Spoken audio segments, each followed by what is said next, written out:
Nowadays, the idea of marriage seems quite natural to most people. However, it has not always been so. During a long period in history, man had no concept of love and the institution of marriage. From the very birth of human history, around 3 million years BC, up until the end of the matrilineal society around 5000 BC, the history of marriage can be traced through its successive stages, beginning with group marriage, through polygamy, and finally to the monogamy stage. Each stage of this evolution had its own development, traces of which could be found a mere 3 decades ago in China. Today, these traces are fading, and in some instances have all but disappeared.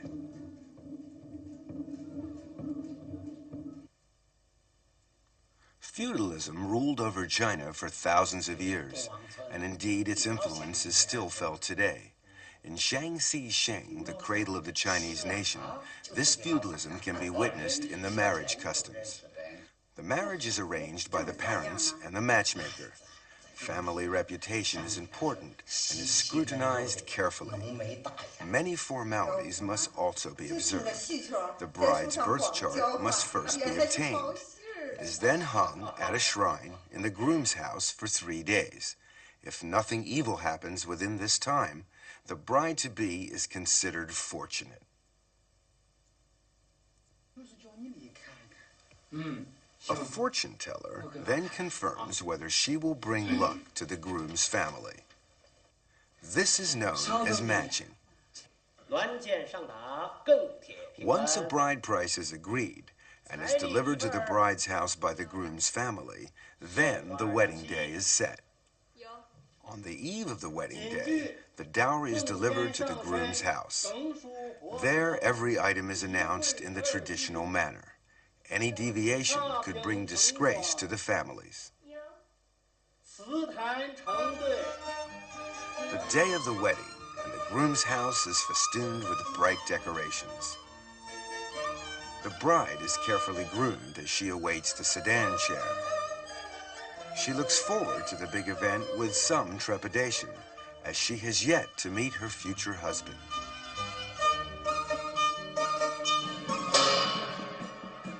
Back in the days when there were still imperial court examinations, those who passed the exams would have a parade in the streets to let everyone know about the great event.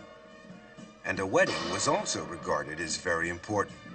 No expense was spared to make it the most spectacular and memorable day of the bride and groom's lives.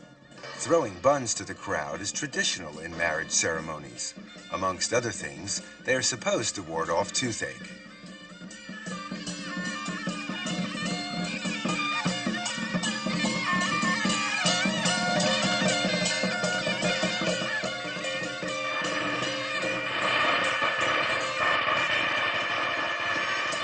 At last, the bride arrives.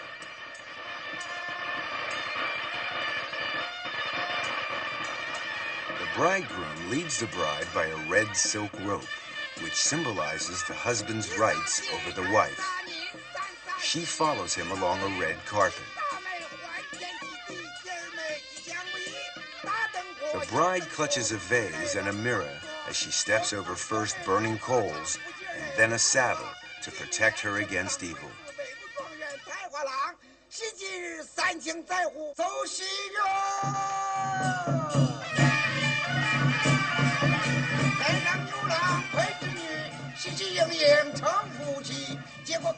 Usually, the bride's veil is lifted after the ceremony, but here, the bride uncovers her face before the ceremony starts.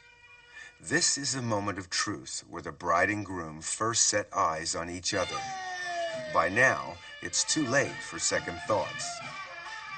Of course, even an arranged marriage can turn out to be a successful and happy one. This young couple will have to trust to luck and to the good judgment of their parents.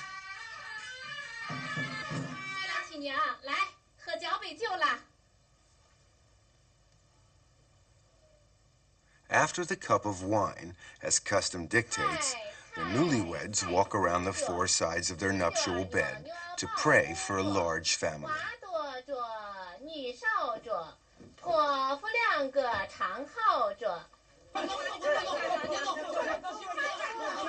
After the wedding banquet, friends and relatives will come and tease the young couple. The idea behind this is to provoke a physical contact between the two of them. These friends have decided to grab the bridegroom and put handfuls of grain inside his clothing. The bride is then encouraged to find the grain and take it out. By doing this, the husband and wife can become better acquainted and the ice is broken. Secular marriages are quite common.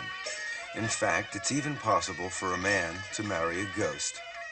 In the feudal era, some engagements were arranged before a child's birth, others during early childhood. Life expectancy and the child mortality rate often left one or the other future partner with no one to marry. In Fujian, a surviving male may remarry. However, he is still betrothed to the deceased, and he must marry her before he can marry her replacement.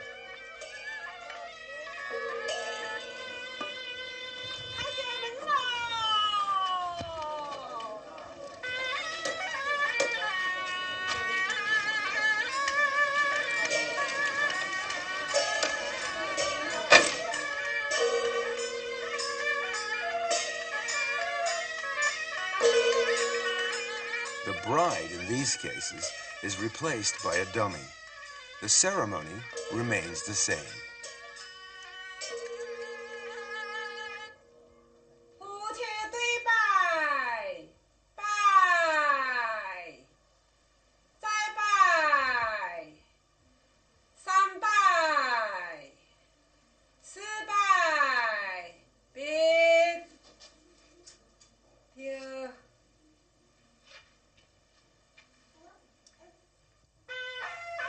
After the first wedding has been completed, the groom is free to marry again. The second bride must pay her respects by bowing to the dummy, as the first bride's spirit has already entered the room. She is only a replacement for the first wife, and as such, she will look after the husband and bear children for her.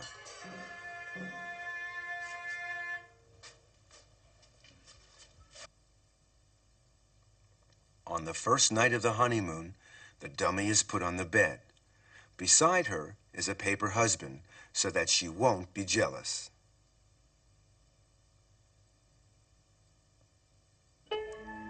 The two couples spend the night in the same bed, the dummy watching over the newlyweds.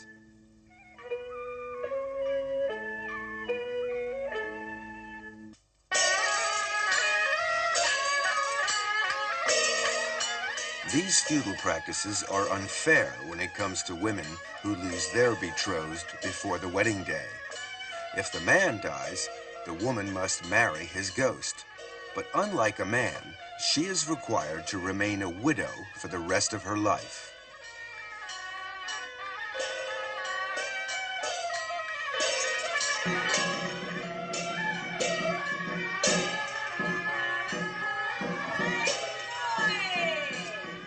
The wedding formalities are gone through as usual, but in this case, a rooster represents the groom.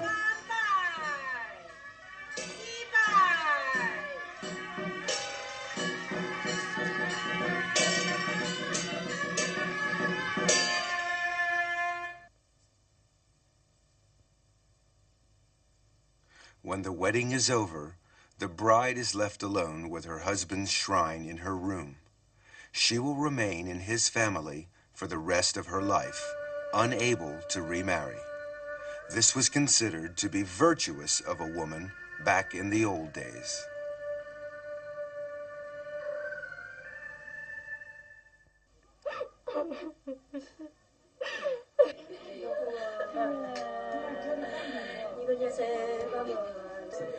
This bride-to-be is weeping over her coming marriage. It's quite common in many places.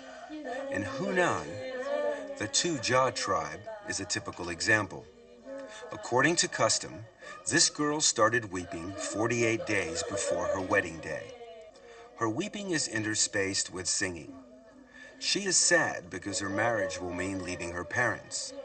As she sobs, She also curses the matchmaker for having found her a husband who will take her away. Her girlfriends join in the mourning. They mourn the breakup of the family and the severing of domestic ties. They mourn the success of the matchmaker and the dressing of the bride, and her farewell to her birthplace. In all, 11 mourning procedures must be followed.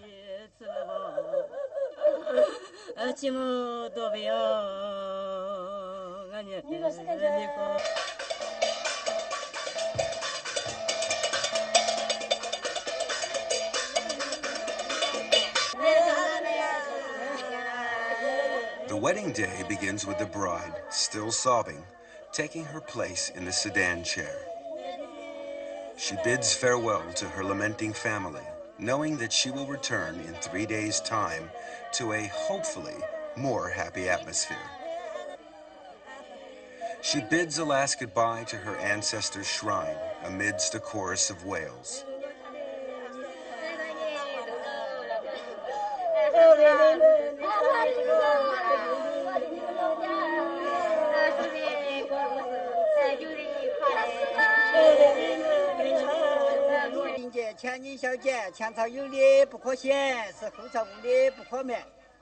The sedan chair is smeared with chicken blood.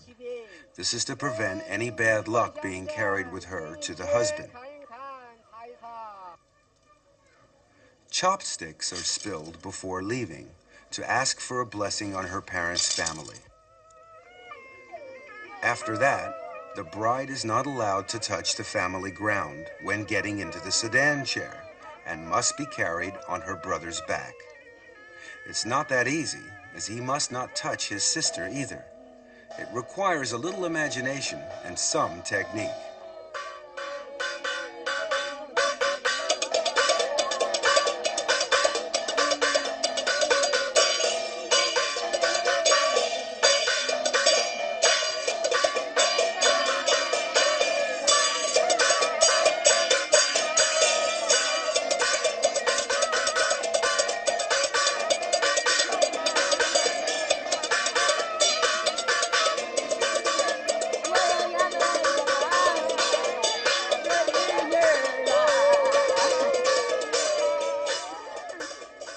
The bride is supposed to struggle to show that she is unwilling to leave her family.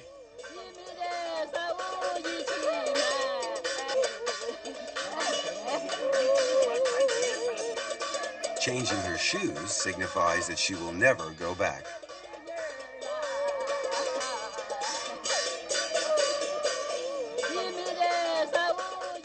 Her girlfriends make a pretense of grabbing the sedan chair as it's leaving. It's very important to make a good show of this. Some scholars believe that this symbolizes the woman's resistance to the husband's rights.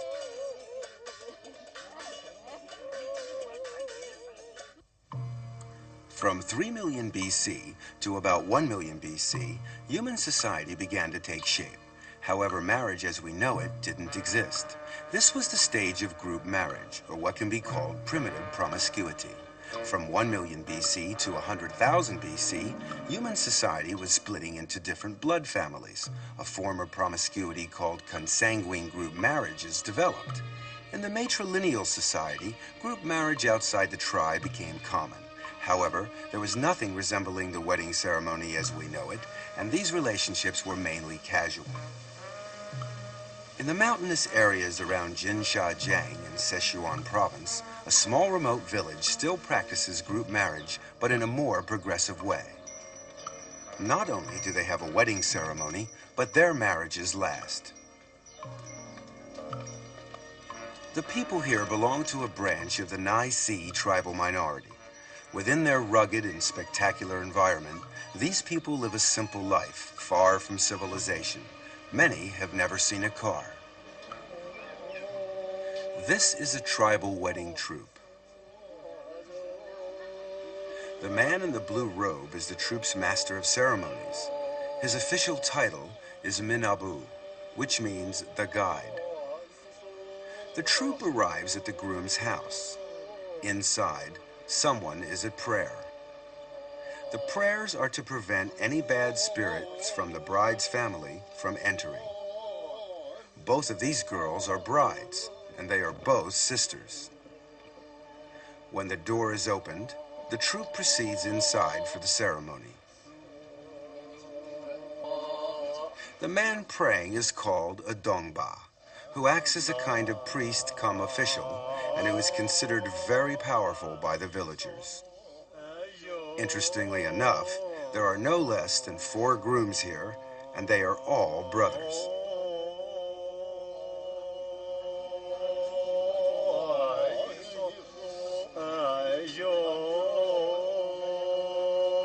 The tying of a cowhide rope is a very important part of the ceremony.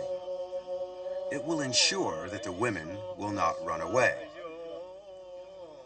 Actually, there doesn't seem to be much chance of that happening. Toasts are drunk to the happy event. The first toast is to the minabu. Then the brothers drink to their future closeness.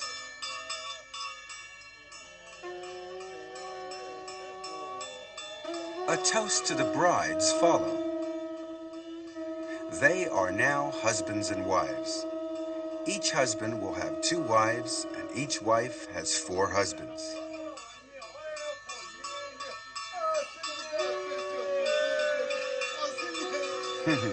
He'll drink to that. With 6 people living under one roof, accommodation is no simple matter. They must live in a 3-story house, husbands living on the top floor, and other members of the family on the 2nd floor, including the 2 wives. The wives are not allowed upstairs. When a husband feels romantic, he must go downstairs. This could cause a problem if all 4 husbands have the same idea at the same time. In these cases, it's a rule of first come, first served.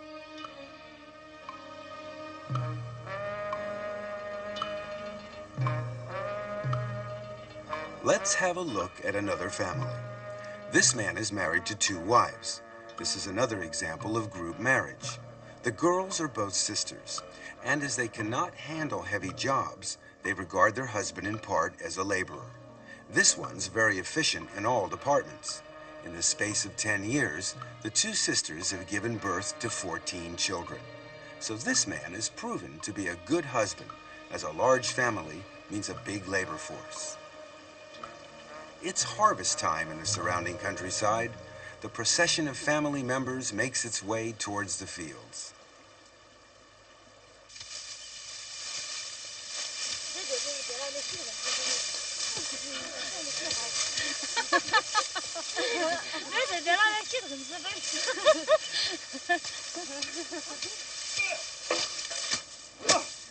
It's a case of all hands on deck. A big family means less hired labor and more money.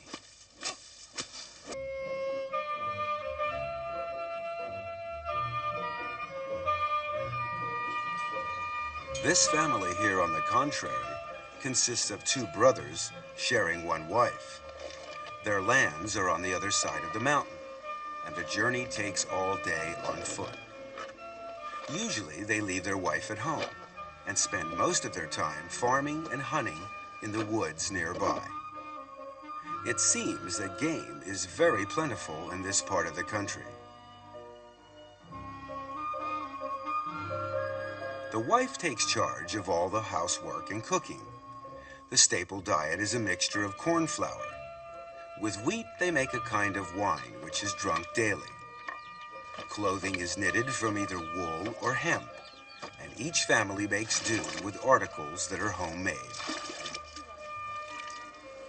Their only mode of transport is by foot, but the people seem content with their simple lifestyle.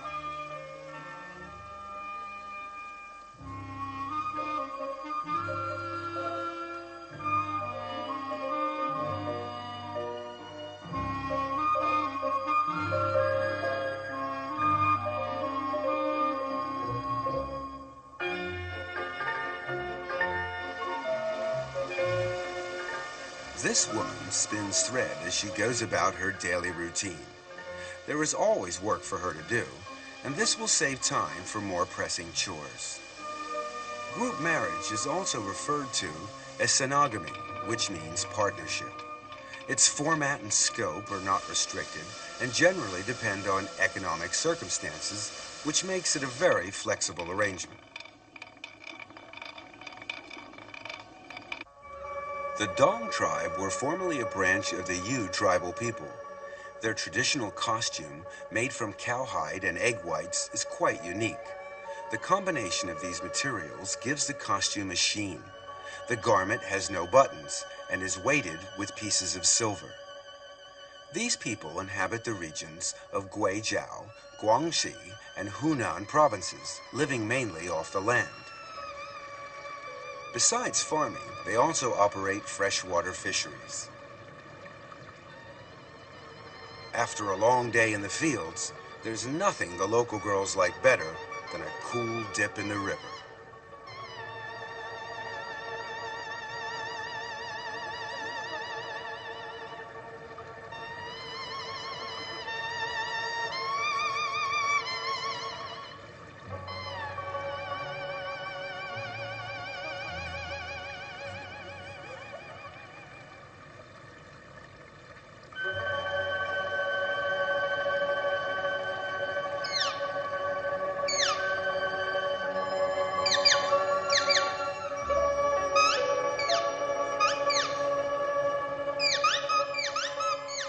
On some of the main routes to the village, intricate wooden bridges span the rivers.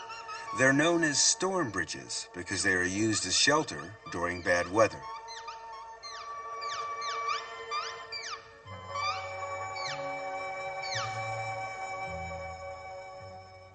These towering structures in the village are pagodas, which are built in such a way that they resemble giant fir trees. The eaves overlap neatly. Inside, the roof towers above the onlooker. This fir trunk is used as a ladder. The ancestors of the Dong Yu people were a tribe that lived in the forest, and so these pagodas are built in the shape of a fir tree in remembrance of their ancient origins. Each clan in the village has its own pagoda. Whenever a crisis arrives within the clan, members will gather here to discuss matters and resolve the problem. However, the pagoda also serves quite a different purpose. Young girls will often invite boys from outside the clan or village for a few hours singing, dancing, and conversation. The song they sing is called a step song, for obvious reasons.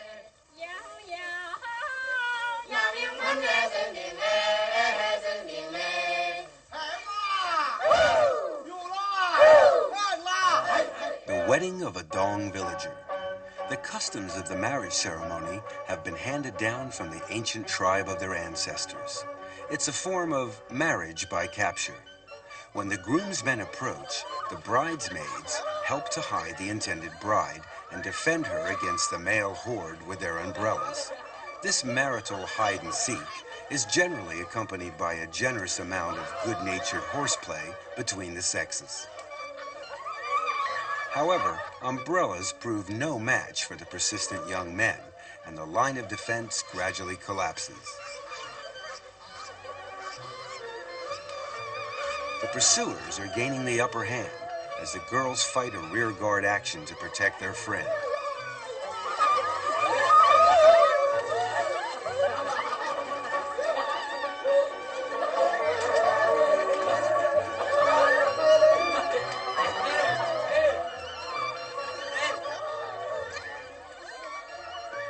It's the end of the battle, and the bride, a little out of breath, but none the worse for her ordeal, resigns herself to submission.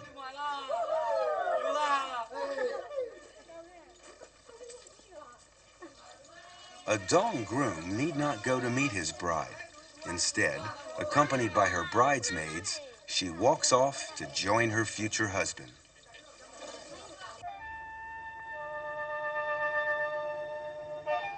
The Baoyi tribe live in the southern part of Guizhou.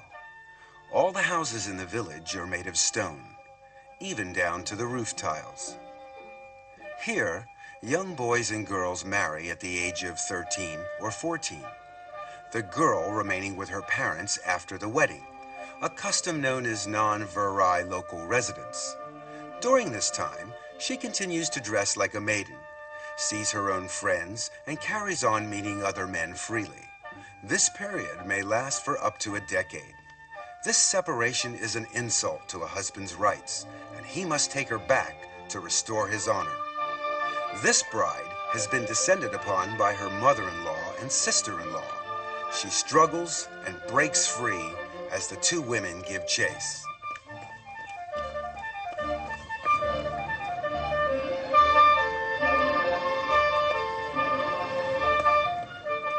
Finally, the game is up and the bride captured.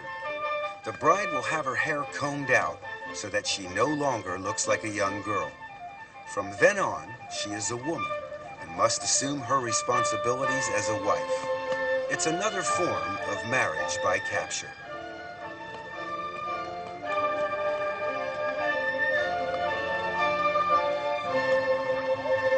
Three days later, the mother-in-law and sister-in-law bring along a rooster and some wine to the bride's house to collect her.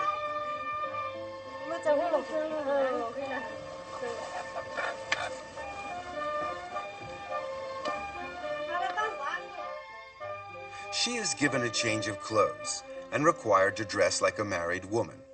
A traditional hat is placed on her head.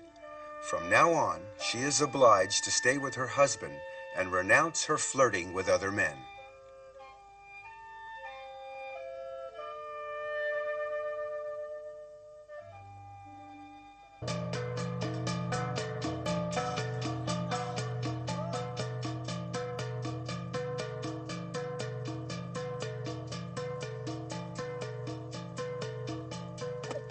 At first sight, there might not seem to be anything unusual about these four people until you realize their relationship. The man on the left is the husband. On his left is his wife. On her left is her lover, and next to him is her lover's wife. This complicated relationship is quite common for these people. They are the Ao Yao tribe, and they live in Guangxi. The marriage customs here represent a transition between polygamy and monogamy. These people have a saying, a couple only eats together, but lovers sleep together. Marriage is seen as a means to increase productivity. Working together and taking a lover is regarded as being reasonable as well as being legal. This is the time for planting, and so the wife's lover brings along his wife to lend a hand in the fields. The husband, of course, is very grateful to them. A lover's date is usually initiated by the woman. With this secret signal, the lover will know exactly what to do.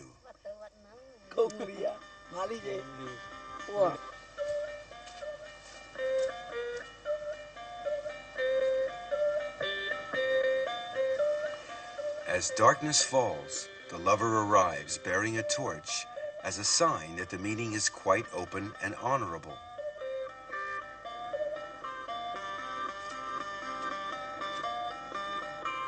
The family hasn't quite finished eating dinner when the young man arrives, but the husband behaves normally and receives him as a distinguished guest since everything is above board. The lover feels honored.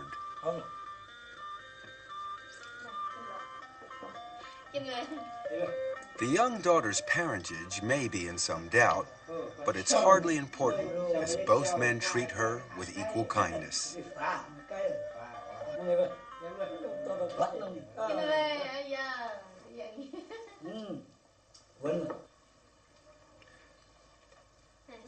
After supper comes entertainment, but first they gather to wash their feet together. This feet washing symbolizes their closeness as a family.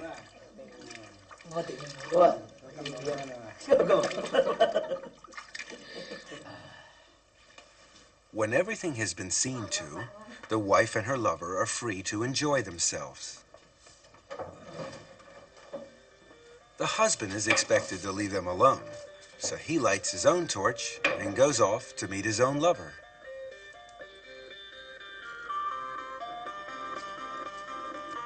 This custom originated in matrilineal societies. At that time, men worked in their family and had love affairs outside. This continued until the advent of patrilineal societies and the establishment of monogamy. However, the custom survived in some areas, with love, living, and sex becoming three different aspects of marriage. Love affairs in the Kashan Yao tribe are also quite open. If a girl invites a boy over at night, he can't use the front door. However, that's no problem for this resourceful Romeo. The post is there just for this purpose, and he climbs up to join his sweetheart.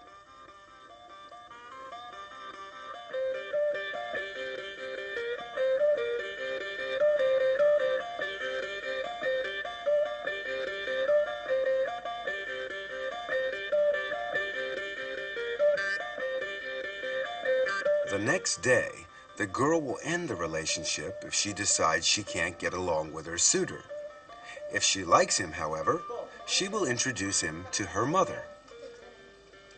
In this particular case, the mother is delighted to find that her rather plain daughter has managed to catch herself a handsome young beau. She thanks him for coming and hopes to see him again. He is given a present and asked to stay a while. A marriage looks to be on the cards. Their customs show matrilineal characteristics before marriage and patrilineal characteristics after marriage. It's the result of being in transition from one stage to the next.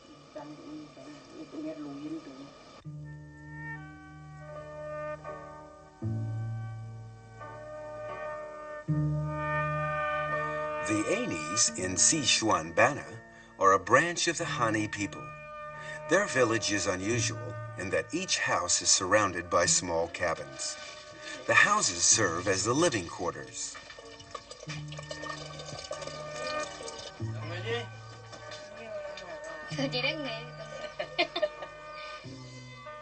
Inside the house, however, men and women are strictly segregated and must stay in their respective corners of the house.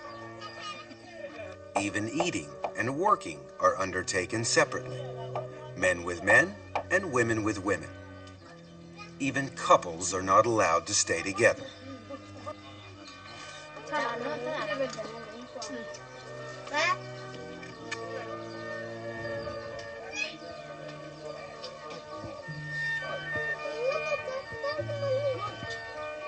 As you can imagine, this total separation is not conducive to the propagation of the species, so this is where the cabins come into play.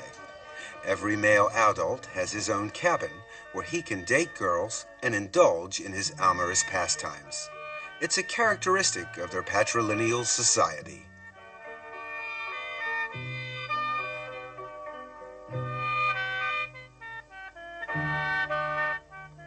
The Anis hold the gourd in very high esteem.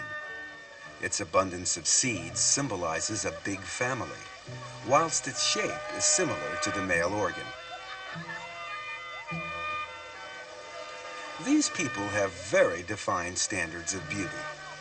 A girl should be plump with a small tummy. Their costume is therefore designed to show off their most important features. The skirt is just long enough to cover the bottom, and it sits low enough to enhance their beautiful figures.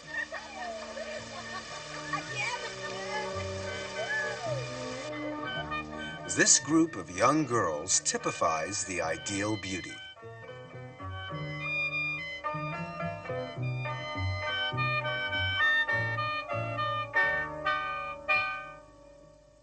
But even beauties need a little makeup. Their adornments are extraordinary. Silver, ribbon, and lace are commonplace, although the girls often use nature's riches to enhance their looks. Strings of flower seeds are worn rather like a pearl necklace.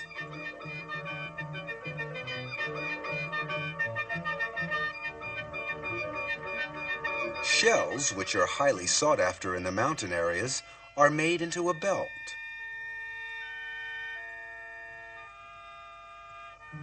Another piece of natural jewelry is this flying beetle.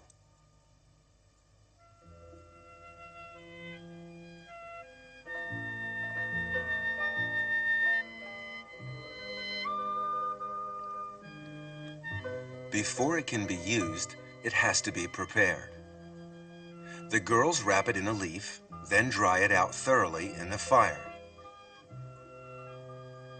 It is then threaded with a piece of twine. The effect when put in the hair is quite beautiful.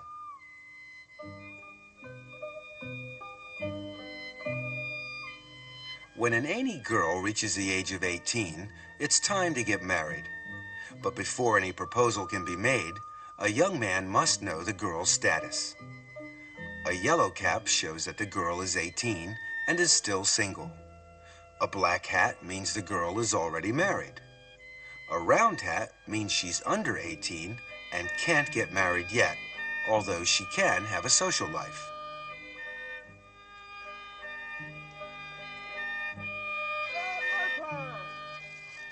Ainies are open in their attitudes, and premarital sex is allowed. The young men and women often court through social activities, although it's not always easy, as they must marry outside the tribe. Once married, affairs are tolerated within the rules. That is to say, men are allowed to have them, but women are not.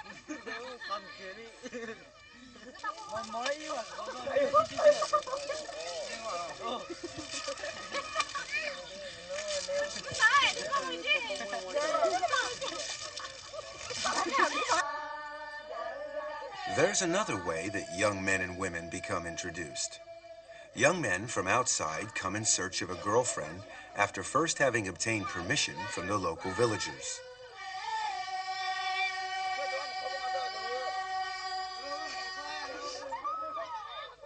Once a young man has selected his girl, he must make his intentions known to her.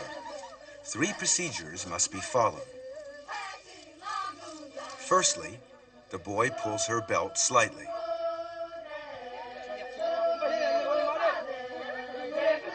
Then he pats her on the shoulder. Finally, he grabs her from behind. If the girl resists, then the boy must leave her alone and try again with a different girl. This young man's wish has come true, and he's got his girl. To celebrate, the local boys treat him as an honored guest and give him a drink. In this case, it's not wine, just water. The lucky man is invited to stay the night, and a cabin is provided for the couple to spend the night in.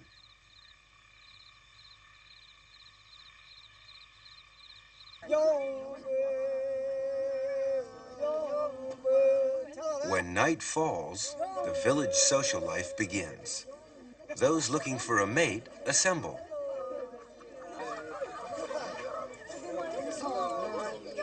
At first, the boys keep their distance.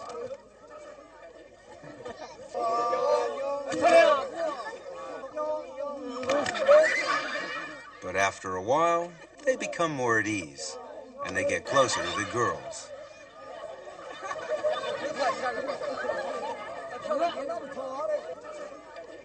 When a decision is made, the young man must approach the girl of his choice. If he is refused, it's bad luck, and he must try again.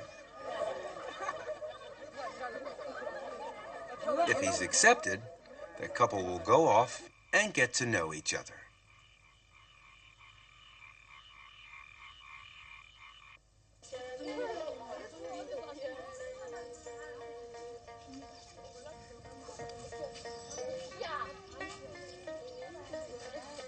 The remote Ai Lao Shan Mountains in Yunnan is the home of the Yiche. They are also a branch of the Han people. The Yiche women's traditional costume is quite unusual. It is made up of a pair of shorts with a front opening blouse which leaves the right breast exposed. It's their everyday clothing, and it's not considered indecent.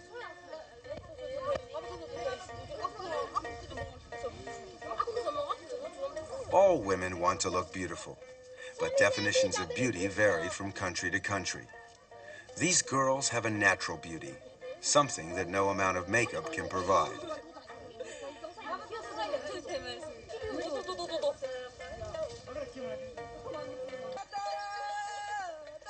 The Yichi have a special festival called Liang Hala, when young men look for a lover. The way they greet young girls is very unusual. Instead of shaking hands or even a kiss on the cheek, a man will press a girl's breast. Right side for old friends and left side for strangers. It's a great embarrassment if the wrong one is pressed, but the faux pas is quickly forgiven.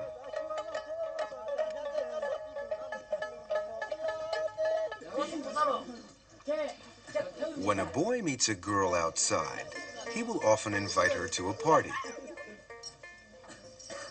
The number of boys is always the same as the number of girls, and they sit alternately in a circle.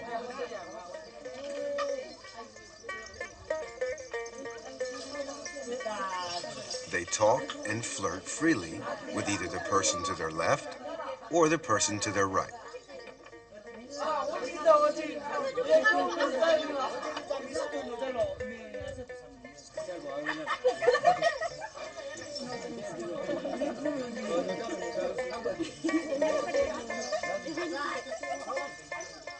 At first, they're shy and feel a little awkward.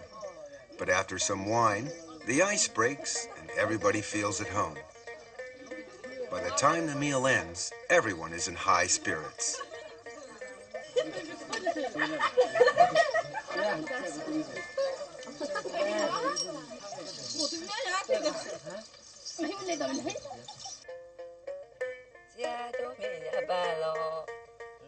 The Ichi are open in their sex life.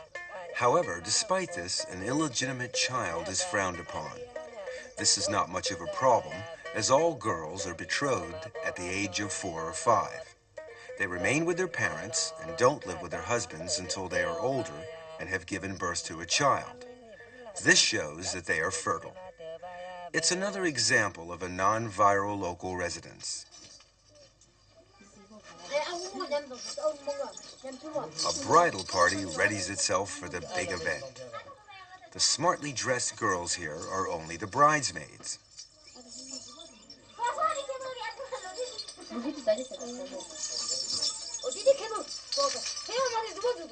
This one is the bride. Before she leaves, her mother gives her a duck and an egg to carry, symbolizing her fecundity.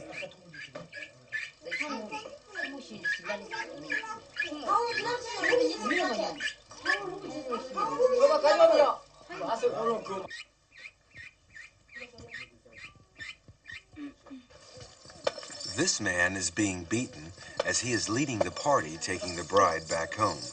It's part of the custom here. A rope is tied across the path of the husband's village. Everybody may cross over except the bride. She must break the rope to show that she is cutting off her links with her past.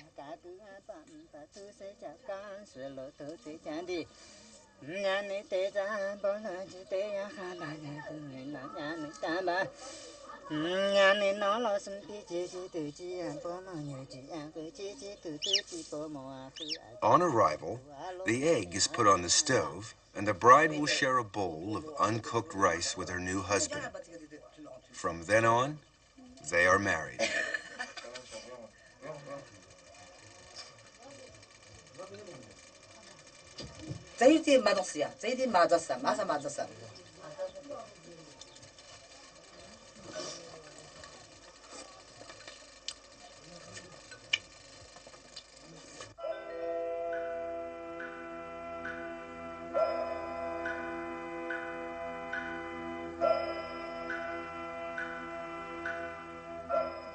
Most women in the tribal minorities are good at embroidery.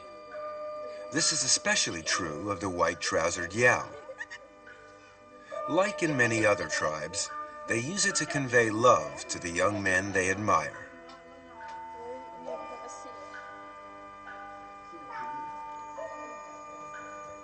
When they are in their teens, their parents build a cabin for them. They use this cabin for their love affairs.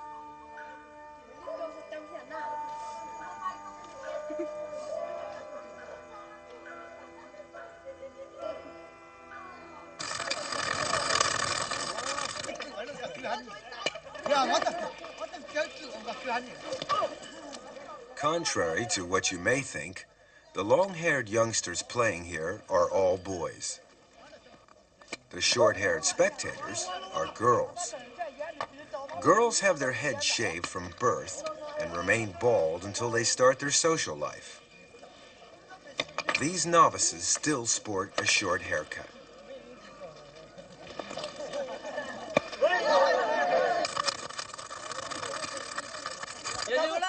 In most societies, the boy courts the girl. But here it's the opposite. To show her interest, a girl will pull the boy's belt. If the boy isn't interested, he will ignore her and walk away. If he is, he must still show a reluctance to take up the girl's offer. Otherwise, he is considered shameless and not a decent young man.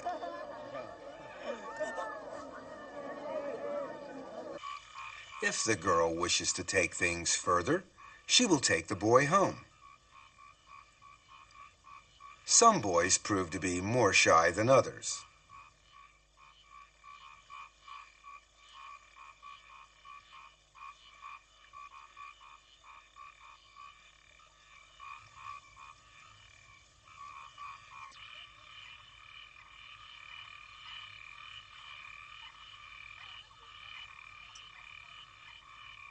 Bringing a boy home is considered to be quite normal. In fact, the parents feel honored to have a suitor in the house.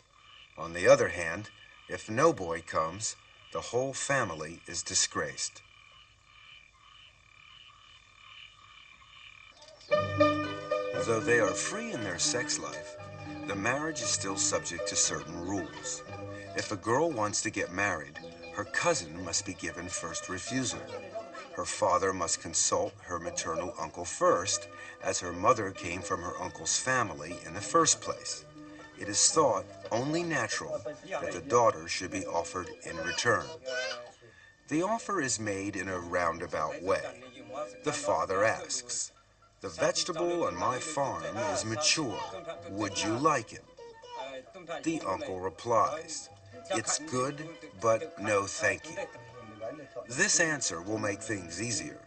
The girl is now free to marry the boy of her choice. Under an arrangement between the father and the uncle, 2/3 of the betrothal gifts will go to the uncle in recognition of his consent. Marrying a cousin is a form of intermarriage referred to by anthropologists as secondary blood tie marriage.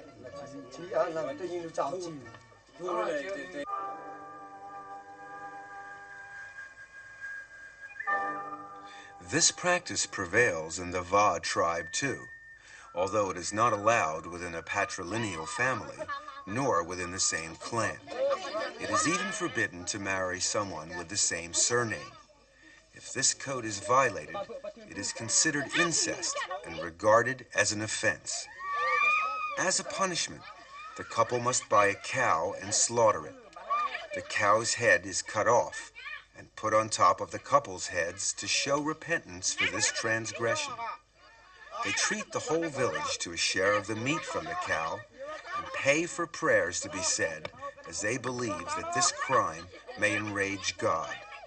They fear that the clan or even the whole village may be cursed otherwise. Thereafter, the couple will never see each other again.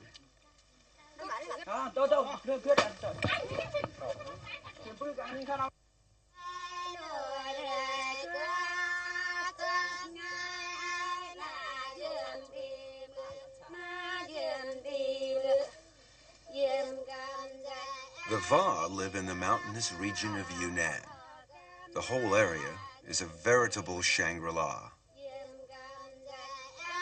They lead a simple and primitive lifestyle, and all labor is done by hand.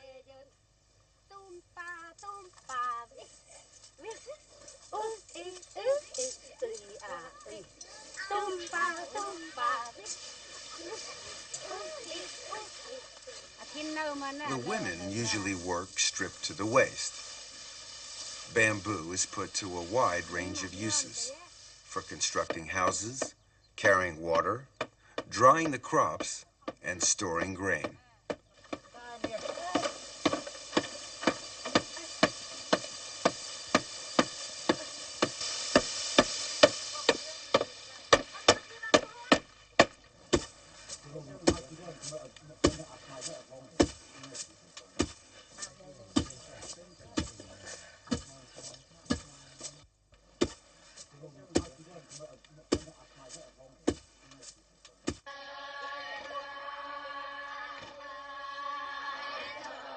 The Va practice free love.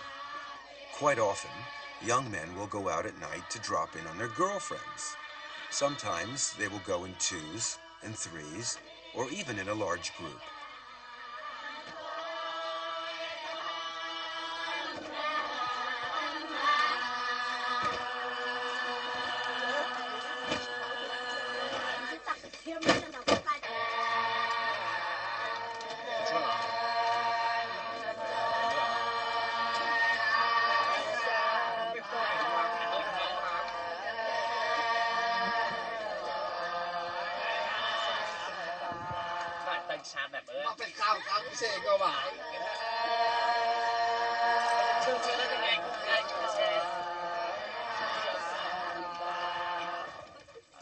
They spend the evening singing, dancing, and eventually sleeping together.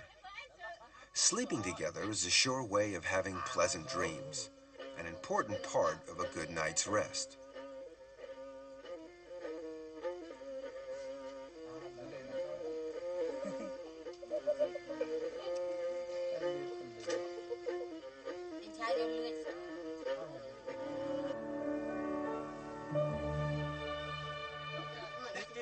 The next morning, the youngsters tell each other about their dreams. If one dreams of trees or bamboo, it means good luck. A tree being pulled down or a man falling is a bad omen. In this way, they try to read each other's thoughts. If the couple get on well, the relationship will continue. If not, they can always break it off and blame it on the bad dreams.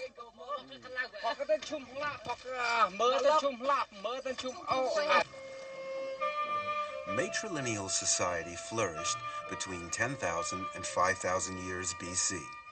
At first, people practiced group marriage, but slowly this evolved into polygamy. One example of polygamy is visiting marriage. This is practiced by the Moshu people of Yongning. This is a typical Moshu house. It shows the status of the Moshu woman. Women live upstairs, each having their own room.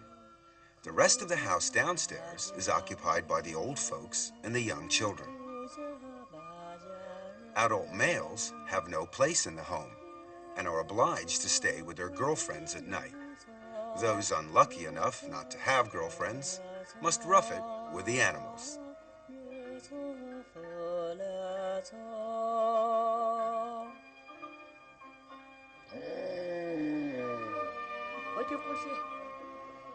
An initiation ceremony is held when the Moshu boy is 13. After that, he's considered an adult and will join in with the work and enjoy all the privileges of adulthood, including having affairs. A specially close girlfriend is called an ashao, a name signifying that the boy and girl are sleeping together. Polygamy should not be confused with group marriage. The latter is between groups and is totally casual. The former is one-to-one, although there is still no formal bond, and partners may come and go.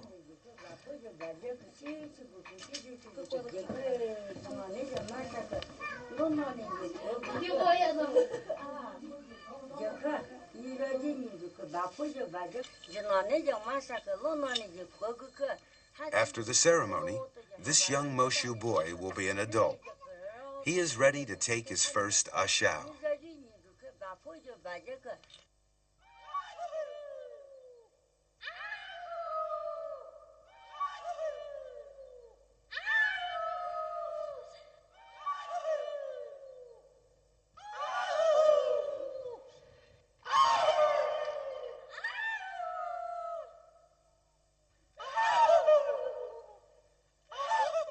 If any of these boys and girls fall for each other, there will generally be a very quick response.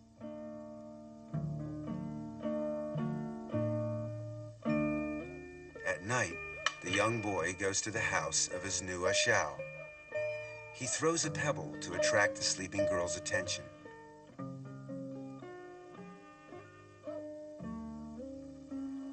The girl comes down and invites him upstairs.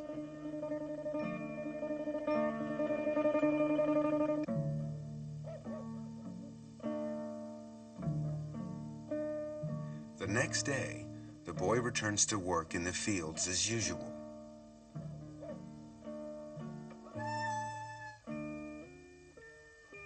If he fails to come back the next night, then the affair is over.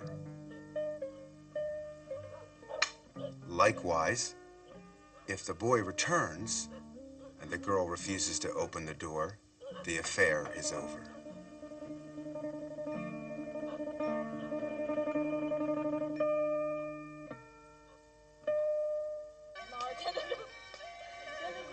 Children born from a visiting marriage are raised by their mothers. The father has no obligation to participate at all.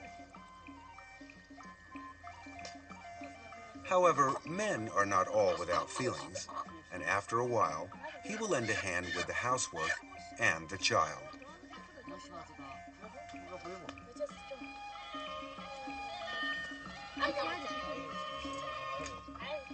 In the end, most couples will live together when they reach a certain age. The matrifocal family becomes a joint family, and the matrilineal family changes into a conjugal family.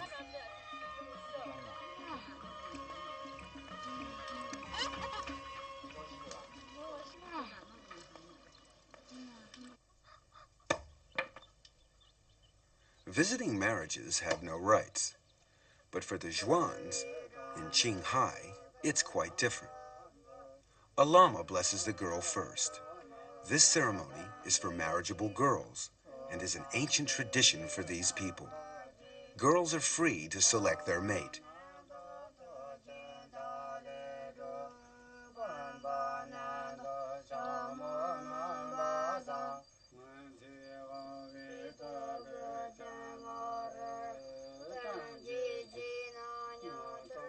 When it's time for the girl to change her clothes, she must wear 2 pearl necklaces at the back of her head to indicate the end of her maidenhood.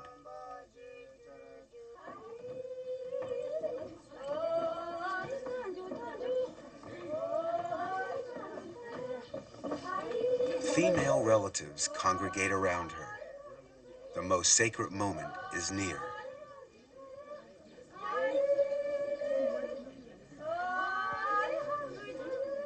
The closer they come, the lower the bride must hold her head.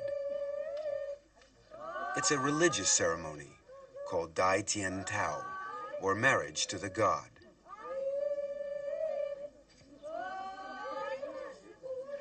The holy water being sprinkled is in fact milk.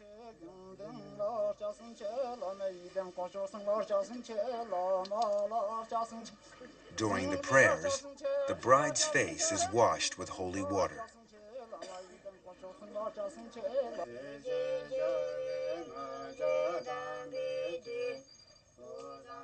The ceremony is about to begin. Strangely enough, there is no groom present at this wedding.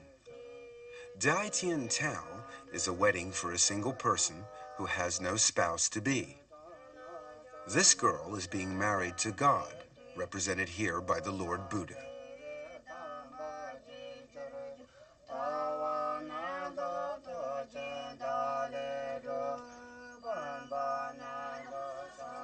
After the ceremony, the girl is free to have love affairs and to bring men home.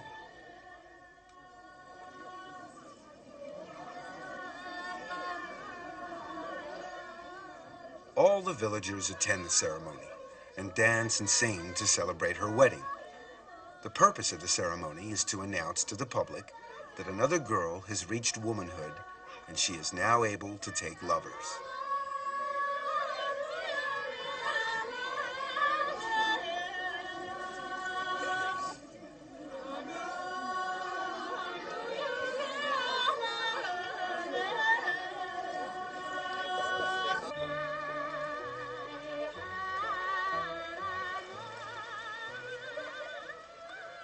Now that she is married, she may indulge in the activity of jiao shang, having love affairs. It's a form of polygamy where the couple come together for a purely sexual relationship with no thought of family bonding. There is no right of exclusive access either. Each partner may come and go freely.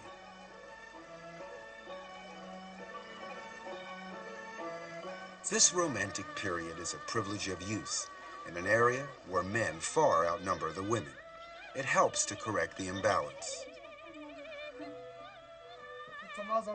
Most of the older people have families.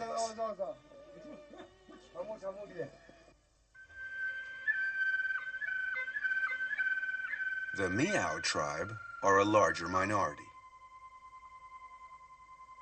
They regard themselves as descendants of Qi Yu and are scattered around the southwest mountainous areas of China.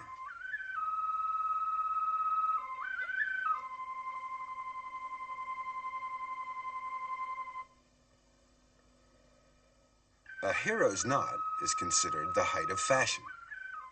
The Miaos are divided into several branches, and each branch has a different costume. Customs are different too.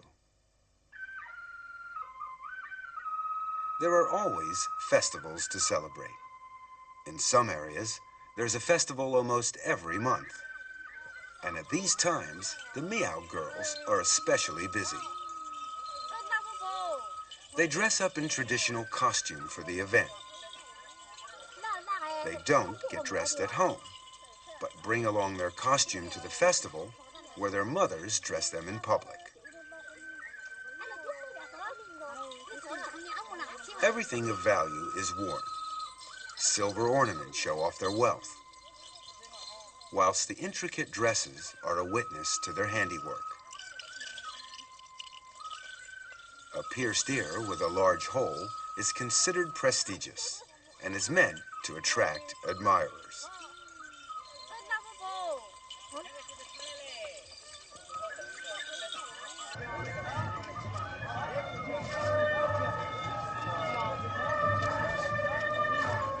During these festivals, performers from surrounding villages will turn up to provide countless entertainment. Today is the 8th of April festival.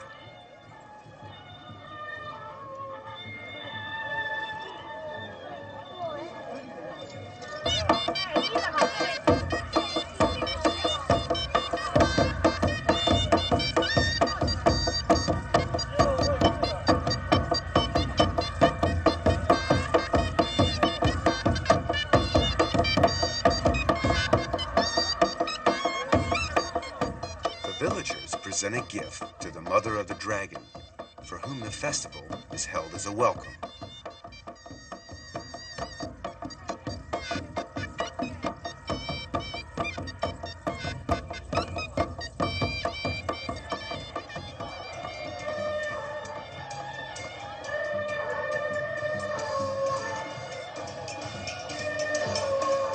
Like the Han people, the Miao race dragon boats at the annual Dragon Boat Festival.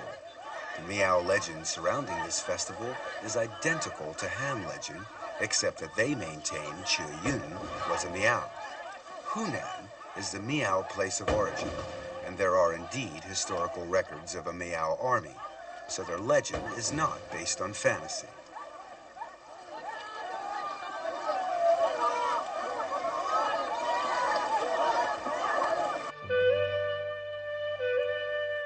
The 6th of June festival is held to celebrate engagements. The atmosphere is completely different here. On this day, these young girls have decided to take a bath in a quiet river, and they've asked their lovers to come along and watch.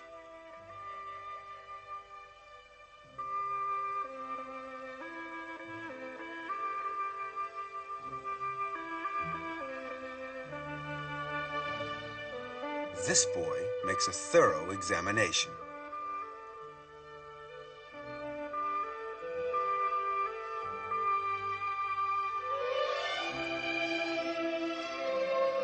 If he's satisfied, he must make his intentions clear, in a polite way, of course. He pays her homage by presenting her with a red ribbon, a token of engagement.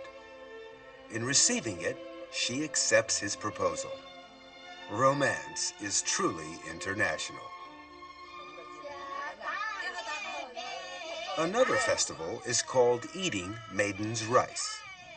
Besides the usual singing and dancing during the day, the whole family has dinner together.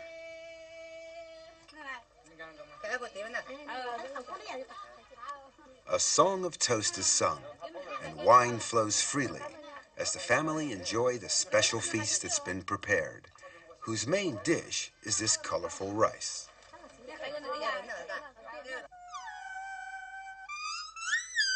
At dusk, young boys arrive blowing a horn as a call to their girlfriends. Each girl takes a rice ball to her lover. It's called asking for rice. The rice balls have messages.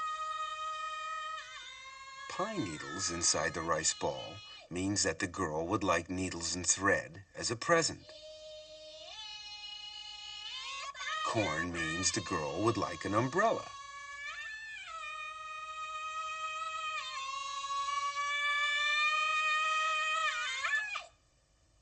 Two sticks bound together mean they'll never part. True love. If it's empty, it's bad luck. It means she's breaking it off. Meows will select their mate within the tribe. Two young persons meet on the road. They sing to each other to show their admiration. During the song, they find out about their respective backgrounds and see if the other is knowledgeable.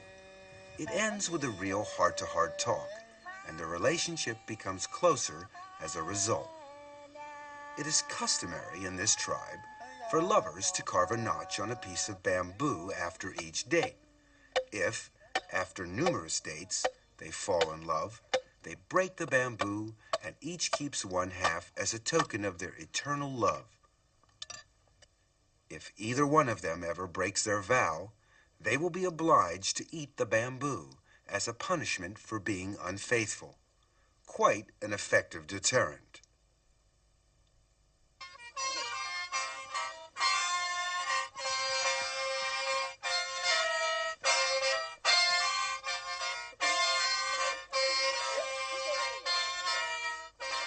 The Gurja are a branch of the Meow tribe. They're experts at blowing the sheng, a long horn-like instrument. Under traditional rules, no blowing is allowed after the planting season. Otherwise, the seedlings won't grow. The correct time for sheng blowing is before planting, which is also the right time to look for a girlfriend.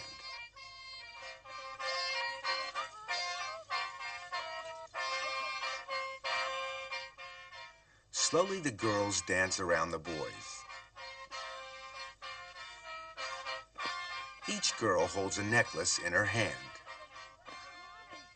As they dance, the girls choose. They put their necklace on their favorite boy's sheng. This is called asking for necklaces.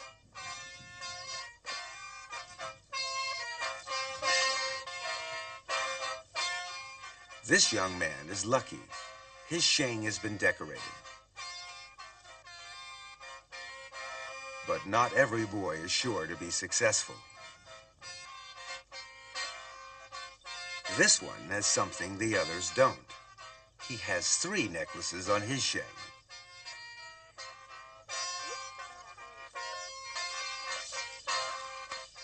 The dancing courtship over, they go off in search of other entertainment.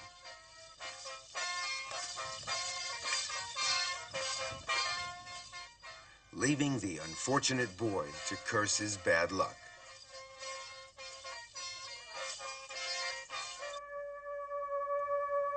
The green-trousered Yao of Guijiao have a completely different way of courting.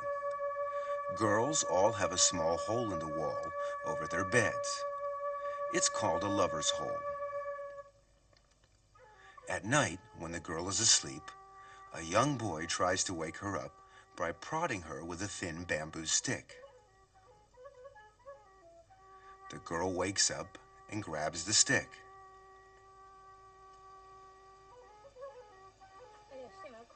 But she doesn't react favorably. So the boy decides to go home. Another one soon arrives.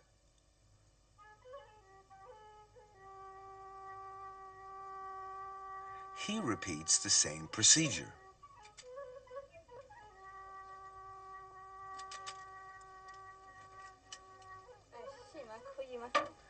This time, things look more hopeful. She asks him who he is. They talk to each other through the hole, usually until dawn. He seems like a nice boy, and she lets him in so that he doesn't catch cold.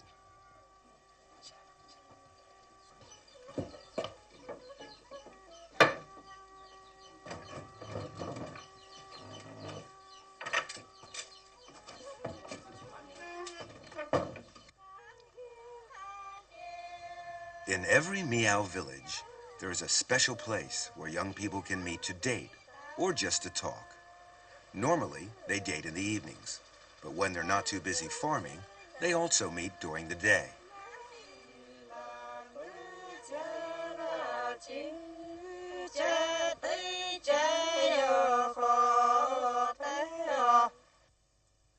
Most girls spend hours and hours embroidering. Those who can't embroider find it very difficult to marry. Free love is popular with the Meow, but marriage is still decided by the parents. The bride must walk to her husband's house. The whole party dresses up to show off their beautifully embroidered costumes, and it's often difficult to tell the bride from the bridesmaids. The Meow never marry within their clan, and these two families live far apart, so the bride's party has a long way to walk. Meow have special greeting customs when a marriage is about to take place.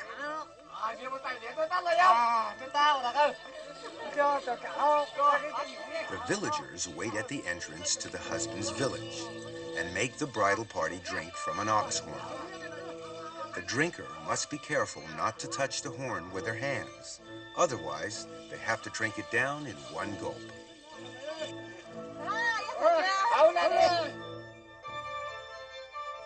The bride is required to step inside with her left foot forward.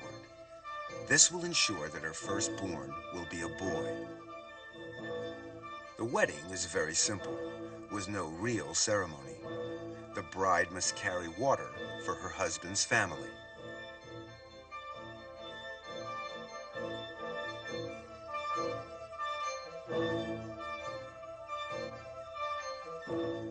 At night, she must stay alone in the kitchen. The groom must also find somewhere separate to sleep until the bride is returned to her parents' house. The next day, the bride leaves and goes back to her parents' house. There she continues her work, embroidering, singing love songs, and having affairs with young boys. The couple practice a non-Vera local residence. Only in the busy farming season or during festivals will the bride go back to her husband's house for a few days. After she's given birth to a baby, she will start living with her husband. Another form of marriage is the secret marriage. This young couple haven't got their parents' consent, so the boy sends a group of his friends to collect the bride secretly. The bride is ready and packed. She goes off to a quiet place with her bridesmaids, where the wedding is to be held in secret.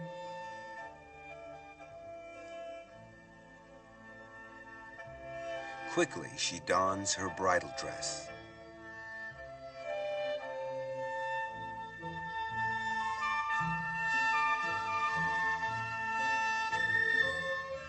Some food has been prepared for the wedding breakfast.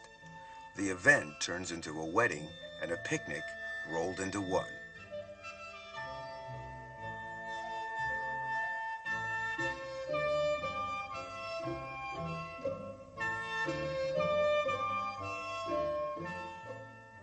She follows the groom's assistants to her husband. The wedding is now completed. This kind of marriage is recognized as being legal, and the parents cannot object.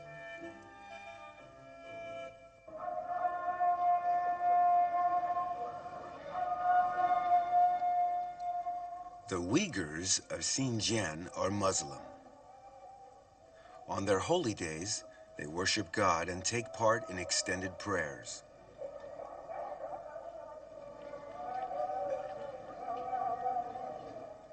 Only men are allowed inside the mosque.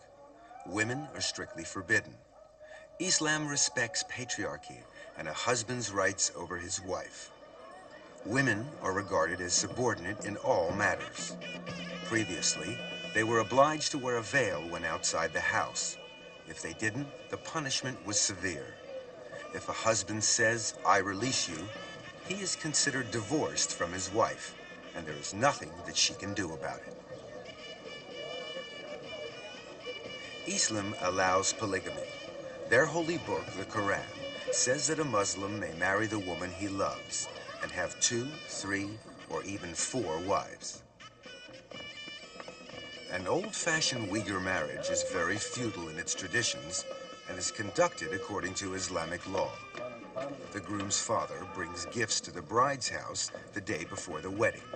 The gifts include a cow. Understandably, he receives a warm welcome. Men and women are not allowed to mix unless they are kin, so the hosts are all men.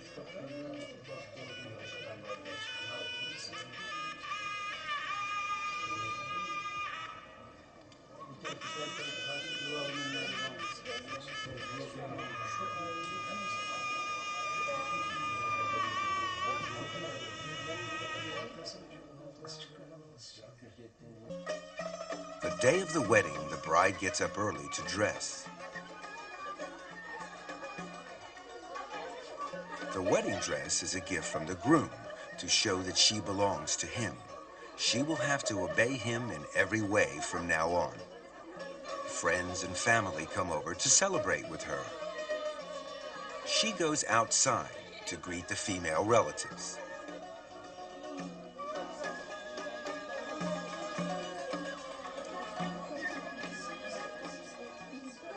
The wedding banquet is lavish.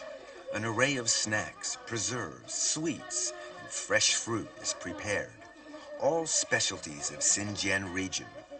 Unlike many other peoples, the Uyghurs hold their weddings at the bride's house. The guests eat whilst waiting for the groom. Finally, he arrives, amid much good-natured horseplay.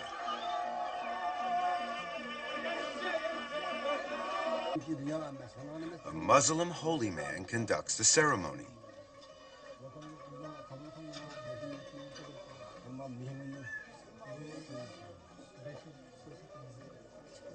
First come the prayers. Then the bride takes her vows and says, "I do."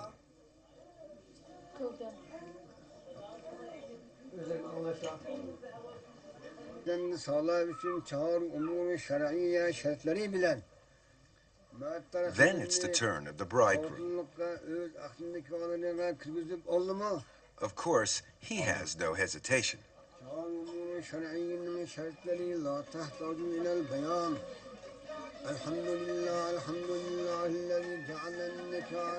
After the vows, the bride and bridegroom share a piece of salted bread. This symbolizes the hardships they will share during their married life.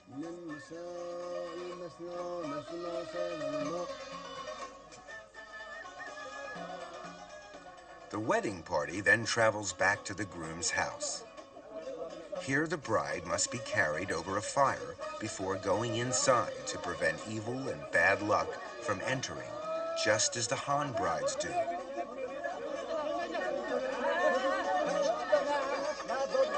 Dancing and singing continues in celebration of the happy event. The groom's sister takes the bride's veil, and the wedding is complete. Freedom, monogamy, and sexual equality are the characteristics of a modern marriage. The marriage laws stipulate that prescribed marriage, purchasing, and any acts interfering with marriage are forbidden. Both partners must marry voluntarily, with no pressure from third parties. Of course, love plays a very important part in any modern marriage, and having a love affair is seen nowadays as a prelude to getting married. In the countryside around Beijing, this can be seen happening wherever you look. Not everybody enjoys these romantic encounters. Some people find it difficult to find a partner. This is especially true in big cities.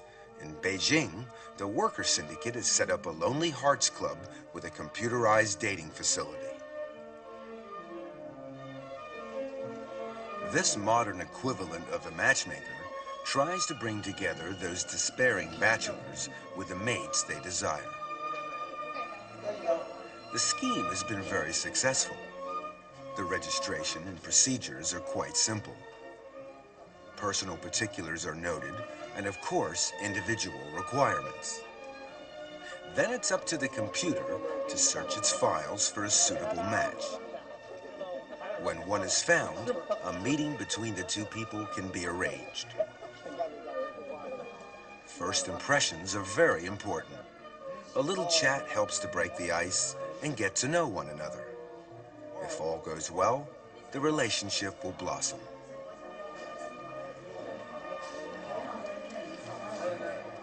This couple seems to be getting along quite well.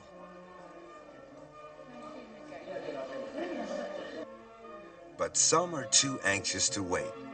They put up advertisements in the hope that prospective girlfriends will read them. Near the club, there's a love corner where young hopefuls gather with the sole purpose of finding a boyfriend or girlfriend.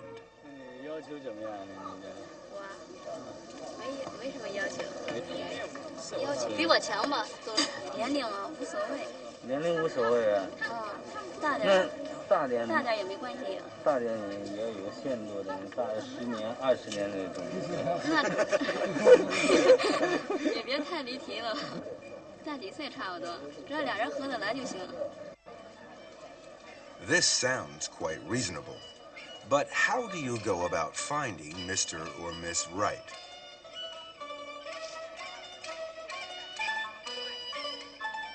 Firstly, it must be someone you like. You must go right ahead and get straight to the point. Oh dear, never mind, try again.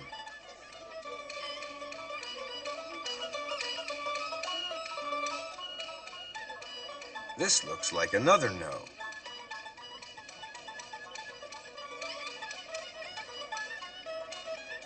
Ah, this looks more hopeful.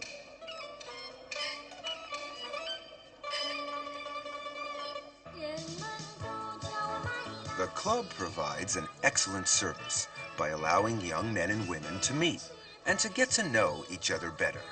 Balls are held frequently. It's Golden Autumn Night, the eve of the Mid-Autumn Festival. These two young ladies are obliged to dance together. They obviously haven't found their Prince Charming yet.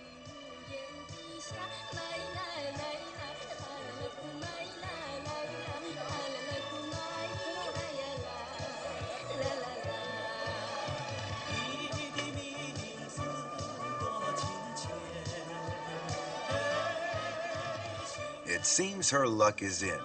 She's found a handsome man. The ball is divided into sections. This section here is the pro-secondary section for intellectuals. There doesn't seem to be too much happening here.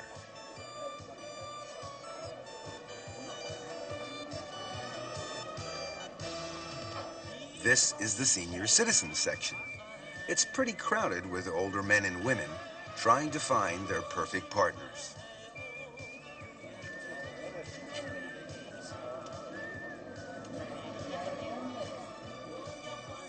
Finding Mr. or Miss Right is not very easy. So the staff does what it can to help. Who knows? Success could be just around the corner.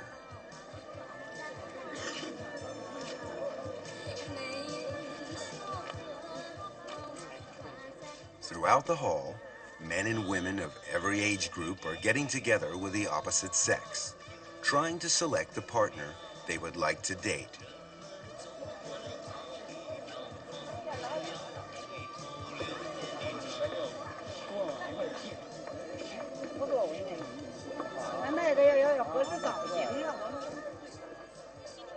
Finally, the ball comes to an end. Partners take their time to say goodbye and exchange addresses to arrange further meetings.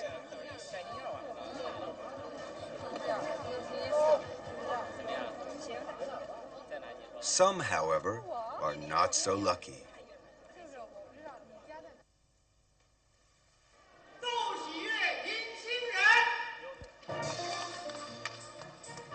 Soon after the Mid-Autumn Festival, the club holds a spectacular group wedding for 100 couples who have found their match.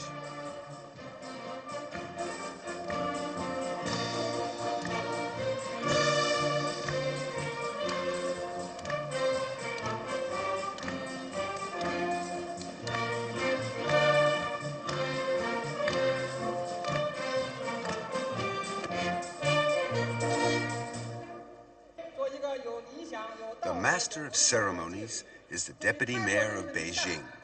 It's quite a grand affair, a happy occasion for all.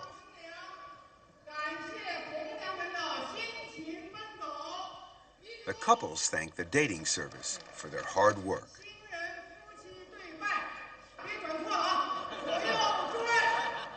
Then they bow to one another 3 times.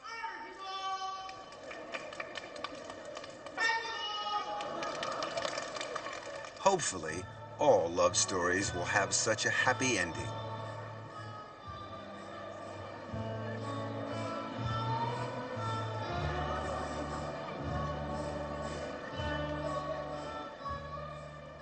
The harmonious union of love and marriage is the result of thousands of years of evolution.